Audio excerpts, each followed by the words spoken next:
France, lalong-lalo na sa Paris, nakalak po yung mga bintana ng mga matataas na bahay o gusali. Bakit? Dalawa pong dahilan. Una, para daw hindi sila pasukan ng mga magnanakaw. Obviously, kailangan mag-lock ng mga bintana. Pero ang pangalawang dahilan, bakit palaging nakalak ang mga bintana, ito po. Para hindi tumalon yung mga gustong magpakamatay. Noong pong 2022, may naitala po silang 9,200 suicide cases doon po sa France. Nakakapagtaka po ito kasi considering napakabuti, napakabait ng gobyerno doon sa France. Kapag wala pong trabaho ang tao, sustentado sila ng gobyerno. Mandatory po ang pagpapahinga. Hindi pwedeng istorbohin ang empleyado kapag siya'y nakabakasyon. Pero tingnan nyo na po, kahit na provided na lahat sa kanila, bakit meron pa ring tao ang gustong magpakamatay? Dito mo mauunawaan, hindi seguridad ang pera at kayamanan. Oo, hinahanap ng puso ng tao ang siya'y magkapera. Pero may higit pang hinahanap ang puso natin. Hindi po ba? Ang totoo, kahit na may pera ka, hindi pa rin mawawala ang takot mo, ang lungkot mo, ang galit mo. Hindi po ba? Sabi nga, mahirap ang maging mahirap. Pero minsan, mas mahirap ang pagiging mayaman. Paano nagiging mahirap ang buhay ng mayaman? Dahil minsan, ang pera ay parang apoy. Pwede mong gamitin ang apoy sa pagluluto, pero pwede ring makasulog ang apoy sa bahay at tahanan. Sabi nga po ng ating Panginoong Jesucristo sa Ebanghelyo, mahirap pumasok ang mayaman sa kaharian ng Diyos. Hindi tinuro ni Jesus ito dahil ayaw niya, galit siya sa mga mayayaman. Hindi po. Pinapaalala lang sa atin dahil ang yaman minsan ito'y lason. Ang yaman ay may kapangyarihan para itali ang puso natin sa mundong ito. Tatlong bagay po ang pinapaalala pa ng ating Panginoon sa atin ngayon. Una, may panganib ang pagkapit ng puso sa yaman. Kapag mas mahalaga na ang hawak natin kesa sa humahawak sa atin, unti-unti na tayong lumalayo sa Diyos. Para lang po sa panandali ang saya, minsan marami sa atin pinagpapalit ang walang hanggang tuwa. Tandaan niyo po, kapatid, sandali lang ang ating buhay at panahon dito sa mundo. Mas matagal na makakasama natin ang Diyos. Pero paano ka makakarating doon kung napakabigat naman ang iyong puso't kaluluwa dahil ito ay nakatali sa iyong pagnanasa sa pera, sa kayamanan at material na bagay. Tandaan niyo po kapatid, kung saan nakatali ang puso mo, doon ka hihilahin nito. Kaya magandang pagnilayan. Para saan ba tumitibok ang puso ko?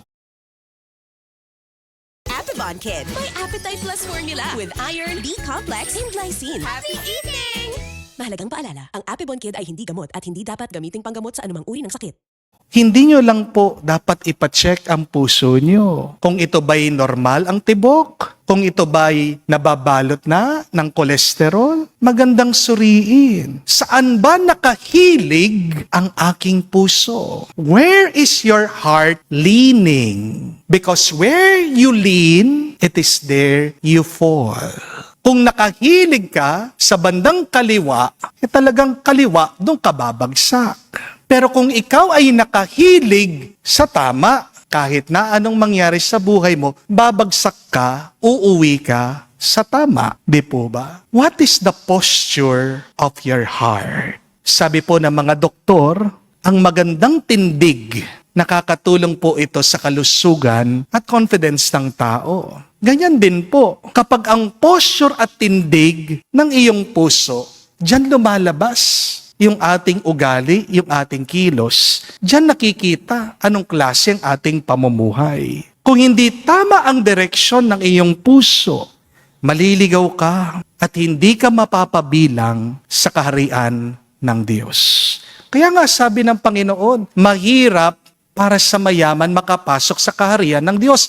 Buti pa nga ang kamelyo makakapasok sa butas ng karayom. Paano ka makakapagpasok doon sa butas ng karayom? Kung alam mo itong i-shoot, kung focus ka, di po ba? Magandang tanong, focus ba ako? Nakatingin ba ako sa Diyos? Kasi kung nasan ka nakatuon, doon ka tutungo. Pero pangalawa, hindi mahalaga kung ano ang tingin ng iba sa iyo. Ang mas mahalaga ay kung ano ang tingin ng Diyos sa iyo. Meron po mga ibang tao, kaya gustong magkaroon ng pera kasi gusto nilang respetuhin sila, galangin sila, pansinin sila. Dahil totoo naman po, minsan di po ba? Kapag wala kang pera, wala kang kwenta.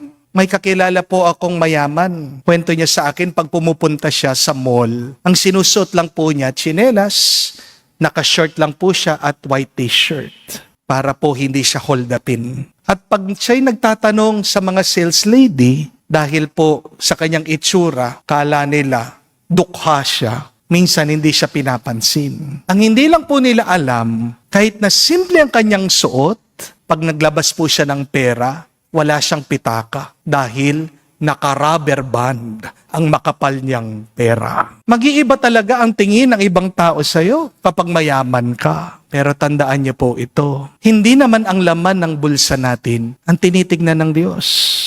Baka makalimutan natin, kapatid, hindi naman ang ibang tao ang dapat nating i-please. Hindi po ba? Dahil kahit anong gawin mo minsan, hindi mo mapiplease at mapapasaya ang lahat ng tao. Oo, maaaring respetuhin ka ng ibang tao ngayon dahil meron kang naibibigay sa kanila. Pero magbabago at magbabago pa rin ang tingin at trato nila sa iyo. Pero ang Diyos, may pera man tayo o wala, hindi yon ang mahalaga sa Kanya. Ang mahalaga sa Diyos ay yung mahal niya tayo. Ang Diyos mahal ka niya dahil siya'y pagmamahal. Hindi kailangan ng dahilan ng Diyos para ikaw ay mahalin. Sana matuto tayo sa ugali ng Diyos. Bakit ba gusto mo ang ibang tao? Bakit ba mahal mo sila? Dahil may nahihita ka sa kanila? Dahil ba pinakikinamakan mo sila? Ang kapatid, mas masarap na magmahal na walang dahilan kung hindi lang ang pagmamahal. Naway alisin mo sa iyong puso magnasa ng pera para lang maramdaman mo ikaw ay mahalaga. Mahalaga ka, kapatid.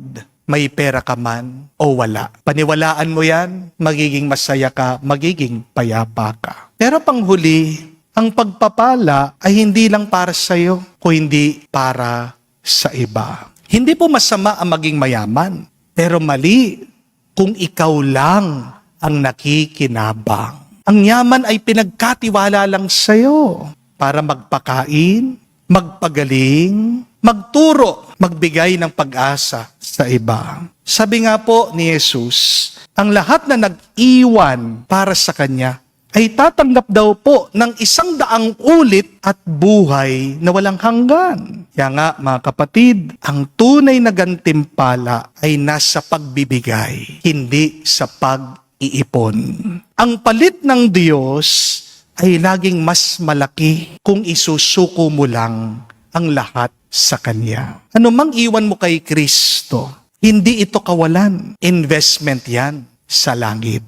Kaya nga, kung may iiwan ka para sa Diyos, huwag kang magtaka kung may darating pa na mas maganda. Palagi po nating tinatawag ang Diyos bilang Panginoon. Di po ba? We always call God as our Lord. Pero hindi ko po alam kung nauunawaan nyo yung kahulugan ng salitang yon. Kapag tinawag mong Panginoon ang Diyos, ibig sabihin, lahat ng utos niya ay dapat mong sundan. Para saan pa na tinatawag mong Panginoon kung hindi ka naman susunod sa kanyang kahilingan? Ang tanong talaga ba, Panginoon mo ang Diyos? If you call God as your Lord, then you follow God's command. At ano po ang utos ng Diyos sa atin? Huwag kang matakaw. Huwag kang ganid. Huwag kang maging in love sa pera, sa kayamanan. Kung talagang Panginoon mo ang Diyos, Ganito kami sa Move It. Pursigido, hindi susuko. Ang pangarap mo, hindi na magiging malayo. Ano? Biyahe tayo. unahin mo ang Diyos palagi. Kung gusto mong malaman kung sino ang iyong amo o Panginoon, tignan mo sino o ano ang iyong inuuna. Ang tanong, inuuna mo ba ang Diyos? Kung uunahin mo ang Diyos, ang mabuting balita, uunahin ng Diyos ang iyong pangangailangan at higit pa ang ipagkakalob niya sa iyo. Kapag dumating na ang oras na walang-wala ka na, kapatid, diyan mo mauunawaan. Wala naman talagang ibang kailangan ang buhay mo kung hindi tanging ang Diyos lang. Na kapatid, huwag mong hayaan na mapuno ang iyong bulsa, pero maging ubos naman ang iyong kaluluwa. Dahil pagkatapos ng buhay na ito, ano ang maglalakbay at haharap sa Diyos? Hindi ang bank account mo, hindi ang pitaka mo, o hindi ang iyong kaluluwa. Mga kapatid, tayo'y magpatulong sa Diyos na maging malaya sa anumang pagnanasa sa pera at kayamanan para tayo ay maging mas masaya, mas payapa. Amen.